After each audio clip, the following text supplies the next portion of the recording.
Perlu materi ini Pak Haji sampaikan karena kita masih sering bingung dan gagal paham mengenai zakat. Zakat itu sebenarnya apa sih Pak? Kalau puasa kita udah tahu, pokoknya nggak makan, nggak minum, nahan semuanya, nahan nafsunya dari subuh sampai maghrib. Tapi kalau zakat ini masih banyak yang kebingungan. Kapan pelaksanaannya, berapa nilai zakatnya, terus siapa saja penerima zakatnya, terus siapa yang wajib mengeluarkan zakatnya, terus siapa yang berhak mengambil menyalurkan zakatnya. Nah, ini kita pelajari. Baik, dengan ucapan bismillahirrahmanirrahim, Pak Haji mulai materi tentang zakat fitrah. Nah, sebelum itu ya, pengertian zakat fitrah. Zakat fitrah adalah zakat yang wajib dikeluarkan oleh setiap muslim pada bulan Ramadan. Jadi zakat ini, zakat fitrah ya, itu dikeluarkan dengan waktu tertentu, dengan berat dan kadar tertentu, diberikan kepada orang tertentu, ya, dan batasan pengeluaran zakatnya juga dibatasi dengan waktu tertentu, yaitu selama bulan Ramadan, setahun sekali. Sehingga sebelum sholat Idul Fitri, sehingga sebelum sholat Idul Fitri sebagai bentuk penyucian diri setelah berpuasa. Jadi zakat itu ada dua macam. Satu namanya zakat mal, dua namanya zakat fitrah. Kalau zakat mal itu tujuannya untuk mensucikan harta. Jadi harta yang kita miliki, harta yang telah kita kumpulkan itu perlu ada penyucian biar terhindar dari hal-hal yang haram. Misalkan ngambilnya tidak dengan cara yang benar, ada hak orang lain di situ. Nah, setiap satu nisab dan satu haul itu harus mengeluarkan zakat 2,5%. Itu kalau zakat mal. Ada ketentuannya sendiri, harus satu haul yaitu 1 tahun dan satu nisab. Nisab ini setiap harta itu berbeda-beda, tapi kita akan membahasnya di lain pertemuan. Kita akan fokus kepada zakat fitrah saja.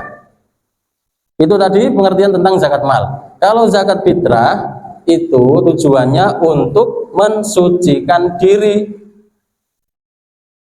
ya. Jadi diri ini yang penuh dosa ini, misalkan, insya Allah enggak ya, itu perlu adanya penyucian jiwa.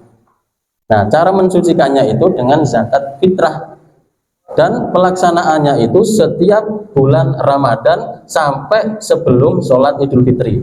Jadi mulai dari pertama Ramadan, 1 Ramadan itu sudah bisa mengeluarkan zakat.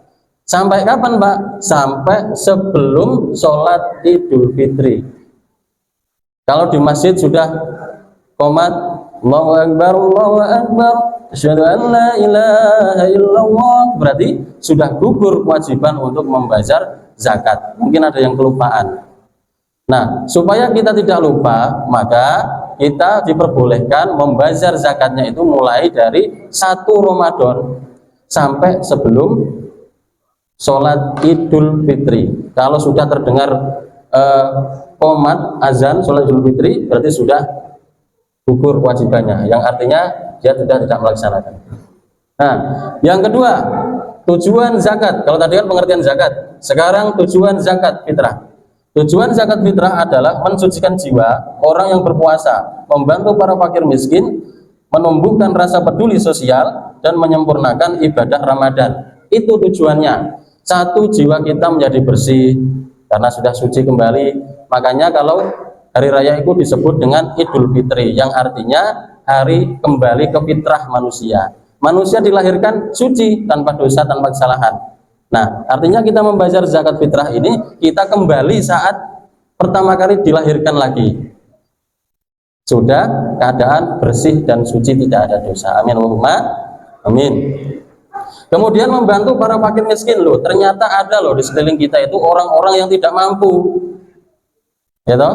Orang-orang yang tidak mampu, atau bahkan teman-teman kita sendiri mungkin ada dari golongan yang tidak mampu. Maka adanya zakat ini kita berikan, dikeluarkan oleh orang yang mampu, setiap jiwa yang mampu itu kemudian diberikan kepada tetangga kita, teman kita, ya, mereka-mereka yang termasuk fakir miskin tidak mampu.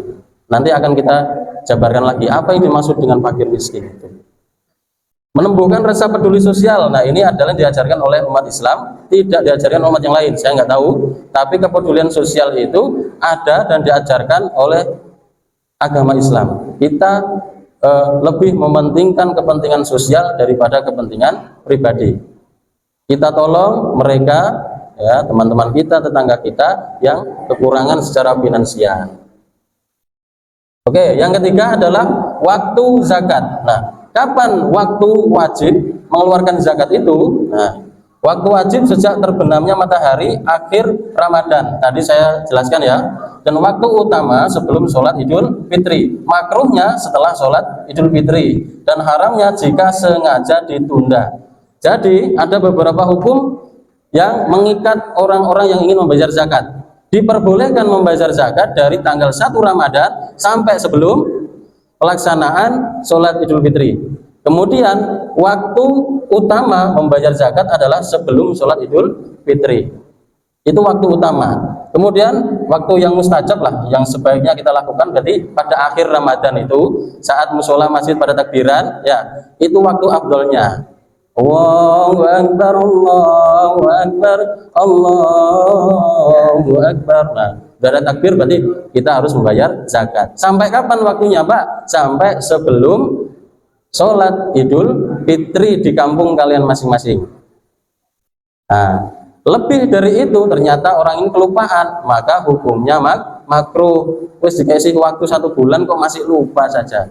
Nah, itu hukumnya makruh, sebaiknya dihindari. Terus ada lagi hukumnya haram, apabila memang sengaja gak bayar, sengaja melupa, bukan kelupaan Pak, sengaja dilupakan, kan sakit ya. Tiba-tiba sengaja dilupakan. Nah, itu hukumnya tidak boleh, haram. Kemudian penerima zakat.